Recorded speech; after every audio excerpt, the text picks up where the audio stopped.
One of the big problems we have with relationship and marriage is that as humans we have failed to acknowledge the truth that we did not invent or create the idea of relationship and marriage. We are not the ones that created the male different from the female. We are not the ones that taught the male lion and the female lion to come together. We are not the one that brought this idea of relationship and marriage. It was created and instituted by God. Thus, if you take a product that you did not make and you do not get the manual from the manufacturer, you might abuse the product, and in the end it might harm you. And that's what is definitely happening with us as humans. We have failed to look at the process of marriage or getting a spouse from the perspective of God, and so we are trying to run it with our own rules and our own idea, and we are making so many mistakes. So today we are going to look at the very first marriage or relationship between a man and woman instituted by God in Genesis. Let's see what we can learn from this process, because God was involved from the creation of man down to when Adam took Eve as a wife. We're going to start from Genesis 2 verse 18 to 23. And in 18 it says, "And the Lord God said, it is not good that man should be alone. I will make him an help meet for him. And out of the ground the Lord God formed every beast of the field and every fowl of the air, and brought them unto Adam to see what he would call them. And whatsoever Adam called every living creature, that was the name thereof. And Adam gave names to all cattle, and to the fowl of the air, and to every beast of the field. But for Adam there was not found an help meet for him." And in verse 21, "And the Lord God caused a deep sleep to fall upon Adam, and he slept. And he took one of his ribs, and closed up the flesh instead thereof. And the rib which the Lord had taken from man made he a woman, and brought her unto the man. And Adam said, This is now bone of my bones, and flesh of my flesh. She shall be called woman, because she was taken out of man." Now, we have to try to understand the process that went on in Genesis 2 from verse 18 to 23. What actually happened here? We must understand the steps that went in before Adam got Eve. First of all, you have to take note from Genesis 1 verse 28. After God created man in his own image in 27, in 28, God blessed them, and God said unto them, "Be fruitful and multiply, and replenish the earth, and subdue it, and have dominion over the fish of the sea, and over the fowl of the air, and over every living thing that moveth upon the earth." Now, God created man and gave him an assignment. And in Genesis 2, man was going about that assignment. Adam was busy doing what God asked him to do. If you check verse 19, Adam was busy having dominion, was giving names to all the creatures, was busy doing what God asked him to do. This is the first step you have to take note. Adam knew his assignment from God. Adam knew the vision given to him from God, the purpose for which he was existing. It wasn't Adam that went to God and said, I need help. You have to pay attention. It was God that first conceived the idea that Adam needed someone else. Before we proceed, I need you to pay attention and notice that God did not say Adam needed a lover. He didn't say he needed a soulmate. He didn't say he needed whatever names we call it. All he said is Adam needed what? A help meet for him, which means a help suitable for him. And when they checked all the living things, they never found a help suitable for Adam. Now, first thing I want you to notice is that Adam was busy fulfilling purpose. He already knew the assignment given to him by God, and so he was busy doing what God asked him to do. And in 21, and the Lord God caused a deep sleep to fall upon Adam, and he slept, and he took one of his ribs and closed up the flesh instead thereof. You have to take note that in 20 he had not found a help suitable for Adam, so now he went about to make one for Adam. So we have to take note of the steps involved before Adam got Eve. Number one, take note, Adam already knew the assignment for him and his vision. Number two, Adam was already busy with his vision and purpose and his assignment. Number three, God then proceeded to make the help for Adam. Pay attention, through all this process, Adam was not involved in the making of Eve. Adam did not go to God and ask. Adam did not make Eve by himself. God did all this by himself. Now we need to understand the implication of number 1 and 2 is that Adam was busy doing what God asked him to do, and then God said he needed a help suitable for him. Why? The help was for what? For the assignment that Adam was doing. If Adam was doing nothing, then he needed no help.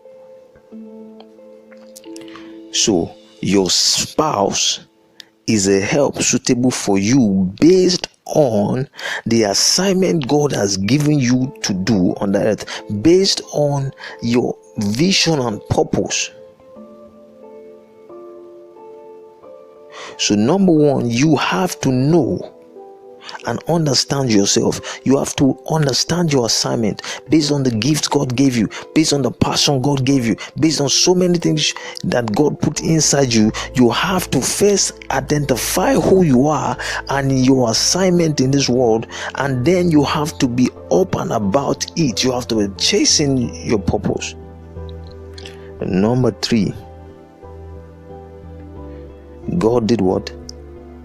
Took a rib from Adam. Now this is a very tricky one, because biology will tell you that men and women, over 92% or so, have the same amount of ribs. So what then was Moses trying to explain here when he says God took a rib from Adam? The best explanation I can give to you is that the rib for a man or for a living being is what gives him shape or who he is. The rib can be likened to, in spiritual terms, to your personality, who you are, because the rib is what contains all your organs, is what protects all your organs. So in this case, the implication of a rib being taken away from Adam is that every man has some shortcomings in his personality. Every man nobody is perfect in his personality. So the person that is supposed to be your partner is like a completion to who you really are. I like to use the word complement or compatibility, in the sense that the person that you are bringing into your life is bringing in something that you don't have. So Eve was bringing in something that Adam lacked. In the first place, if the person is not bringing what you don't have, how is the person supposed to help you? This could mean in terms of natural ability, skill, in terms of personality. You cannot be with somebody who is not bringing something to the table. Even in business partnership, you go into partnership with somebody, the person has to be bringing to the table what you don't already have. That is the best way to make a team that is successful. A team that is efficient, a team that can produce results, a team that can actually achieve vision and purpose. So the concept here is that Eve was bringing something, or Eve was carrying what Adam did not have. Let me give you a very good example. Let me use a real scenario. I once had a situation when I was studying for my master's, and then I paid for a hostel and I paid some damage fees, and when I was about to leave the hostel, I had not damaged anything. I needed the fees back. Now, because I wasn't studying in my home country, a couple who lived in that country helped me pay the fees. So when I wanted to leave, the hostel manager refused to pay me back my damages fee, and was giving all sort of excuses, and I could tell that this person just wanted me to let go of the money so she can claim it for herself. So I picked my phone and I called one of the couple who helped me, the man, and I said, this is my problem, this is what I'm dealing with now. I'm trying to leave and they wouldn't pay me my money. And I was expecting him to either drive down there or to make a phone call or say give the phone to whoever is there. But he did something very intelligent. He said, this is not for me. You know what? Send their phone number to my wife. Because based on their personality, he knew that in this kind of scenario, he would not be efficient. The person who he married is more efficient in this situation. Thus, you cannot bring into a relationship somebody that cannot add to you. So in other words, you and your spouse must be compatible. The more as you come together, you make a stronger team. That is the best way I can explain God taking a rib out of Adam to do what? To make the woman. So the woman must be compatible with Adam. Together they make a perfect team, a better team that is doing what? Chasing a purpose. So number one, your spouse or whoever you're bringing in as a partner must share in the vision that God gave you, or in the vision they must have understanding and passion for what you are chasing as a person, for who you are as a person, for where you are going to in life. And number two, their personality and their skill set and whoever they are or what they are bringing to the table must be compatible and make you a stronger team when you come together. Number four that you notice in the story is that in Genesis 2 verse 22, after God took the rib and made the woman, it says, and God brought her unto the man. Take note, like I said before, Adam was not involved in all this process. It was God that brought her to Adam. What does this imply? It means that the person that is suitable for you, it is not your job to mold or build that person. It is God's job. Most times I see people trying to build somebody else. They take somebody they have emotions for, and they try to build the person into what they want, what they need in their life. And this is how so many people get hurt, or after so many years they figure out that they were not able to do that, and so they seek for divorce. Let me tell you, whoever is suitable for the vision and the assignment God gave you and is compatible with you, God already has made and formed the person. All you need to do is to be able to identify the person when the person comes. It's not your job to mold anybody. It's not your job to form anybody. It's not your job to make anybody compatible with you. God already made people who are compatible with you, who are suitable for you, who are help meet for you. The problem we have today is that so many people think they can just meet anybody and start getting feelings for them, and then they can make it work. I'm trying to tell you today that the person meant for you, only God has made the kind of person suitable for you. There will be several people that will come into your life.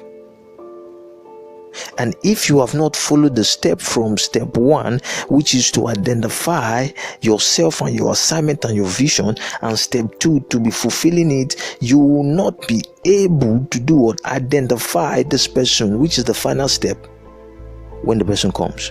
The final step in verse 23, and when Adam saw the woman, Adam said what? This now is bone of my bone and flesh of my flesh. She shall be called woman because she was taken out of me. Pay attention. Adam was able to identify this person. Why? Because Adam was already true to himself.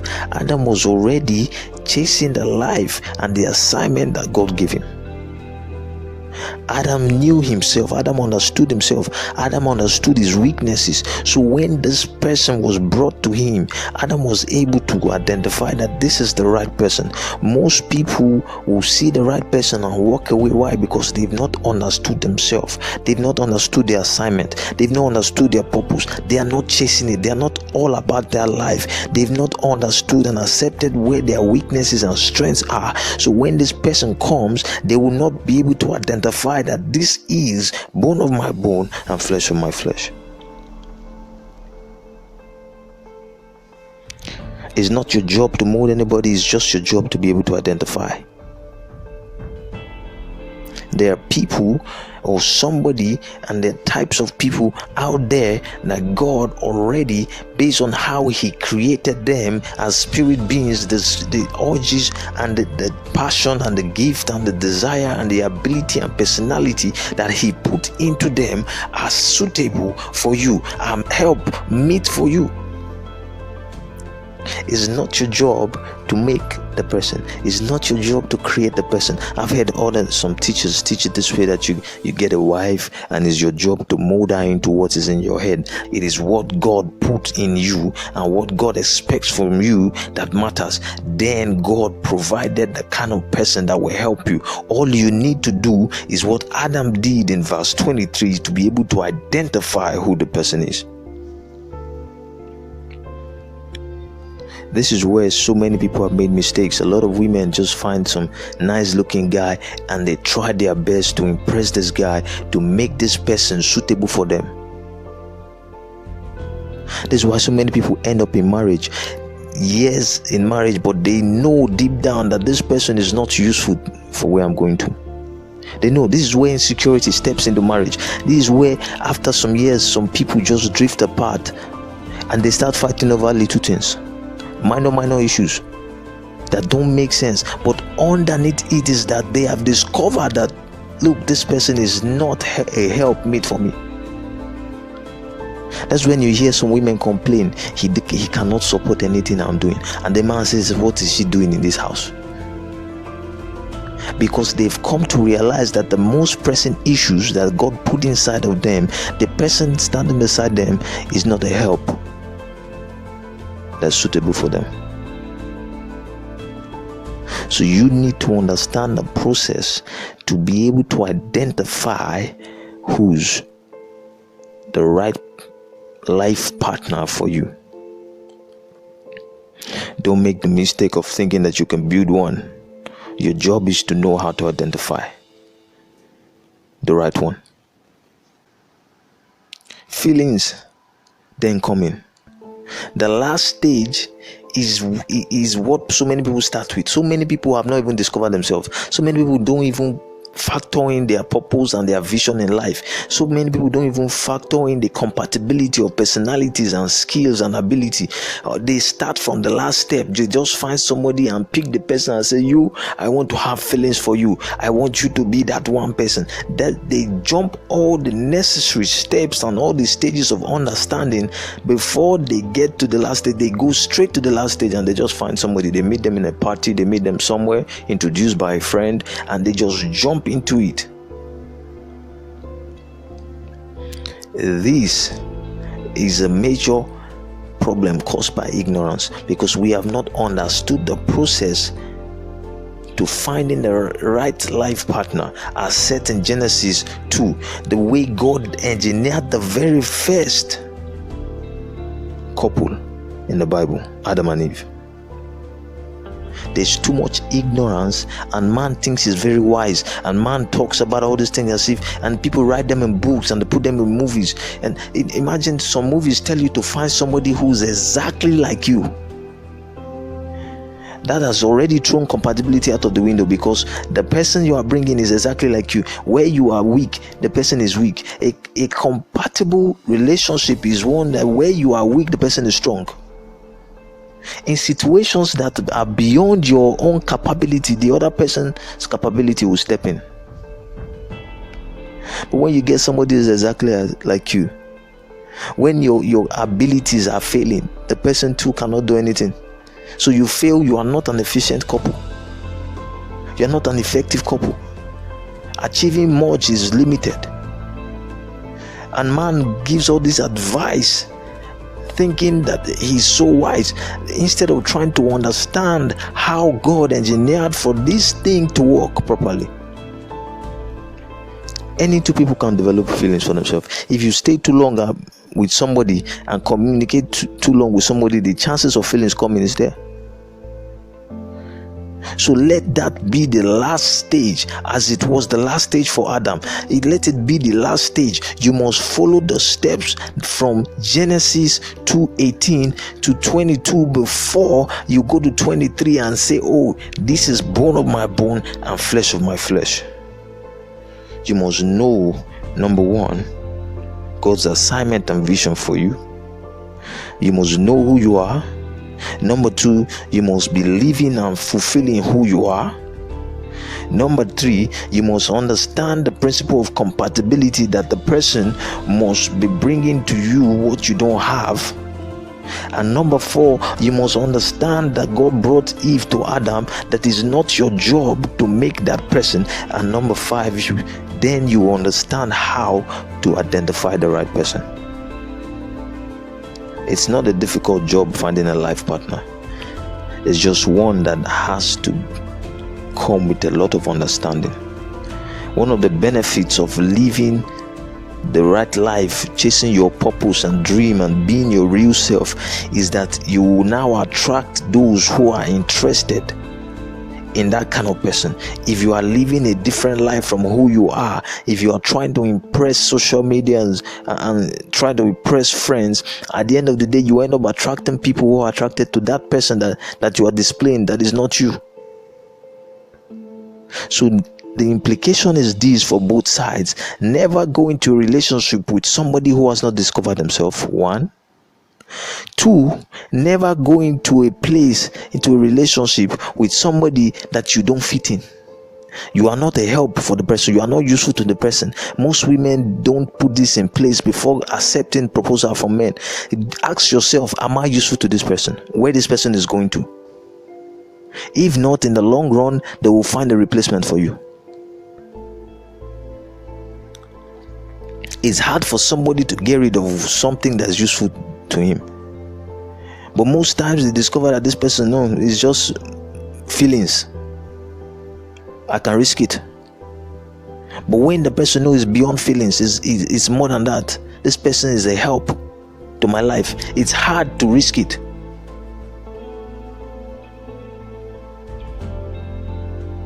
So I hope that this understanding will help us in finding the right person, the right life partner, the way God intended for us to do so.